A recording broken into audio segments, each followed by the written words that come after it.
এই মুহূর্তে এই নিউজটাকে আপনারা অনেকেই ব্রেকিং নিউজ হিসেবেই দেখতে পারেন। লিওনেল মেসিকে নিয়ে আলোচনাটা হচ্ছিল বিশ্বকাপের পর থেকে যে তিনি পরের বিশ্বকাপেও খেলবেন কিনা। দ্য ওয়ে হি পারফর্ম, তিনি 4টা অ্যাসিস্ট করেছেন, 8টা গোল করেছেন এবং ফাইনাল ম্যাচেও লাস্ট মোমেন্ট পর্যন্ত লিওনেল মেসি তার বেস্ট ট্রাইটা করেছেন, ফাউলের শিকার হয়েছেন এবং সেই ফাউলস গুলোকে আসলে কি কারণে ওই সময়টায় কর্তব্যের মধ্যে রেফারি নেয় নাই সেটা নিয়েও যথেষ্ট বিতর্ক রয়েছে। সো এই 39 পেরোনো Lionel Messi at the age of 43, যেখানটায় বিশ্বকাপটা হবে স্পেনে এবং জয়েন্টলি এটার সাথে মরক্কো থাকবে, পর্তুগাল থাকবে, সেই বিশ্বকাপে খেলার মতো অবস্থায় 4 বছর পরে থাকবেন কিনা সেই আলোচনাটা হচ্ছিল।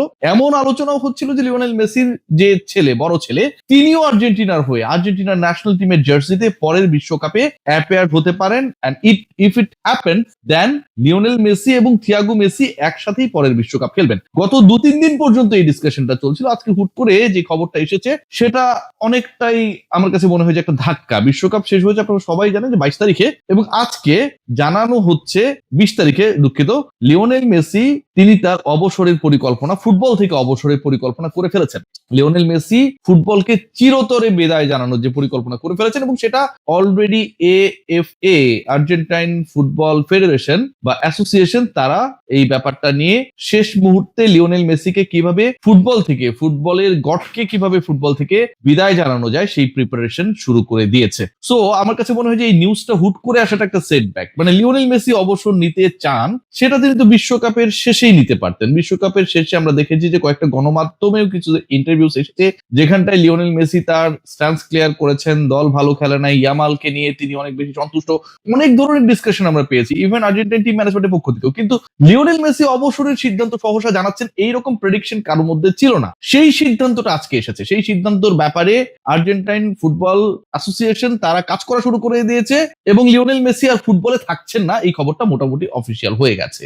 আর্জেন্টিনার বিশ্বকাপের ফাইনাল হার লিওনেল মেসির হুট করে অবসরের সিদ্ধান্ত জানানো অনেকগুলো ষড়যন্ত্র তত্ত্বকে উস্কে দিচ্ছে এবং সেই ব্যাপারগুলোকে আসলে অ্যাভয়েড করার সুযোগ খুব একটা নেই। হ্যাঁ, অনেক রিউমার্স হয় যখন কোনো দল পরাজিত হয়, যখন কোনো দল জিতে যায়, বাট সেই রিউমার্স গুলোর ক্ষেত্রেও কিছু কিছু ক্ষেত্রে কিছু ভ্যালিড গ্রাউন্ডস কিন্তু থেকে যায়, যেগুলো রিউমার্স গুলোকেও আসলে রিয়েলিটির সাথে কানেক্ট করতে হেল্প করে। যেই পয়েন্টগুলো নিয়ে আলোচনা হয়েছে সেটার মধ্যে অন্যতম গুরুত্বপূর্ণ পয়েন্ট সেটা হচ্ছে যে ওই যেই ম্যাচটায় লাস্ট 10 মিনিটসে আর্জেন্টিনা অলমোস্ট 2-3টা গোল দিয়ে দিয়েছিল এবং পাউ কুবার্সি যেই গোলটাও অসম্ভব দক্ষতার সাথে যেভাবে আটকেছিলেন, জাস্ট গোল লাইন থেকে 1-1.5 ফিট আগে অলমোস্ট গোল হয়েই যাচ্ছিল, বলা হচ্ছে ওই বলটা গোল লাইন অতিক্রম করেছিল এবং স্পেনের জয় নিশ্চিত করার জন্য সেটাকে রিচেক করা হয় নাই।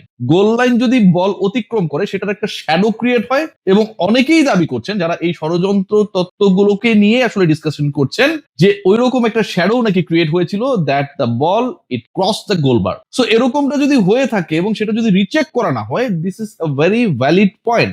এমনও আলোচনা রয়েছে যে আর্জেন্টিনা ফুটবলার যারা, তাদের যে পরিবারের সদস্যরা, মানে এরকম একটা হাই ভোল্টেজ ম্যাচ, একটা বিগ ম্যাচ, ডেফিনেটলি এর আগের ফাইনালে আমরা কি দেখেছিলাম? এর আগের ফাইনালে আমরা দেখেছিলাম এবারের না থাকা আনহেল ডি মারিয়ার ফ্যামিলি ছিল, লিওনেল মেসির ফ্যামিলি ছিল এবং তারা বিশ্বকাপ জয়ের পরে পুরো পরিবার নিয়ে সেই উৎসবটা করেছিল কাতারে, রাইট? সো যেই দলের ফুটবলারদের সেই এক্সপেরিয়েন্সটা আছে টু টেক দ্য প্রেশার, তাদের ফ্যামিলি মেম্বার গ্যালারিতে থাকলেও যে প্রেশারটা ক্রিয়েট হয়, এক্সপেকটেশনস ক্রিয়েট হয়, সেটাকে হ্যান্ডেল করার, এবার সেই এক্সপেরিয়েন্সড ফুটবলাররা, সেই এক্সপেরিয়েন্স টিমের ফুটবলাররা, they did not allowed their family members in the stadium. ভোজিনহার ফ্যামিলিকে লিওনেল মেসি হিউজ টাকা খরচ করে, ডলার খরচ করে টিকেটের ব্যবস্থা করে দিয়েছে, বাট আমরা বড় ফুটবলারদের অথবা ফুটবলারদের যারা আর্জেন্টিনার প্রাণভোমরা ছিল তাদের ফ্যামিলি মেম্বারদেরকে দেখিনি। কেন?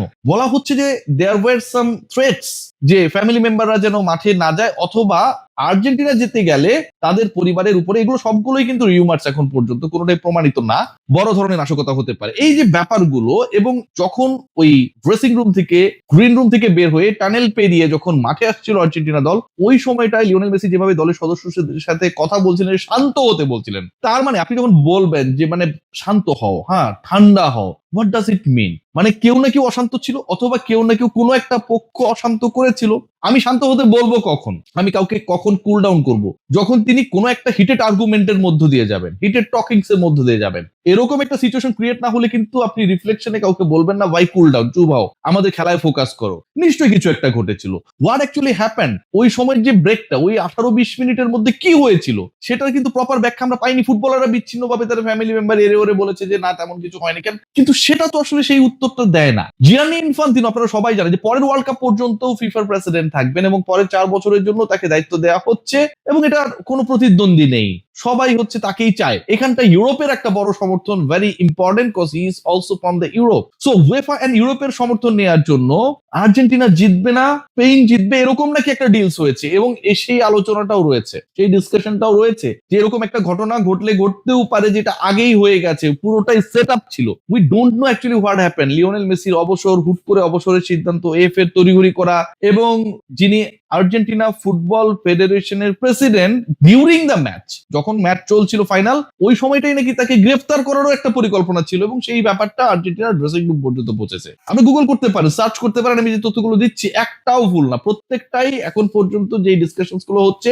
যেই পয়েন্টস এর উপরে এই বিতর্কগুলো চলছে সেটার উপর ভিত্তি করে। So if this things happen, কেন এতগুলো ঘটনা একসাথে ঘটলো, কি কারণে ঘটলো, সেগুলোর কিন্তু তদন্ত দাবি রাখে। And the most significant part is that, আপনাদের সাথে যদি আমি শেয়ার করি, সেটা কিন্তু অ্যাভয়েড করার সুযোগ নেই। বিশ্বকাপের 2 ম্যাচে বেটিং সন্দেহে, অন্তত 2টা ম্যাচে বেটিং, মানে আমরা ক্রিকেটে যেটাকে ফিক্সিং বলি, এরকম একটা ঘটনার ব্যাপারে একটা সন্দেহ তৈরি হয়েছে এবং সেটার জন্য তদন্ত তৈরি হয়েছে, তদন্ত কমিটি গঠন করার একটা অবস্থা তৈরি হয়েছে।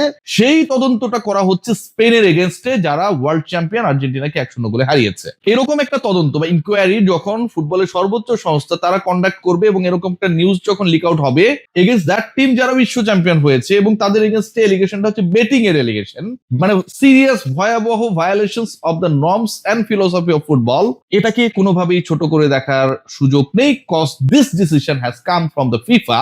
যেই ফিফা এরকম সিদ্ধান্ত জানাতে পারে, তার মানে এটার ব্যাকগ্রাউন্ড রয়েছে, এটার পেছনে রিজনস রয়েছে। Let's see what happen. But Lionel মেসিকে আমরা পরের বিশ্বকাপে দেখছি না, এটা decided and all set to his retirement. তাকে টাটা গুড বাই বলার জন্য AFA they are ready. Let's see কিভাবে, কার বিপক্ষে, কোন পদ্ধতিতে লিওনেল মেসি তার ফুটবলীয় ক্যারিয়ারকে বিদায় জানান। সবাই ভালো থাকবেন।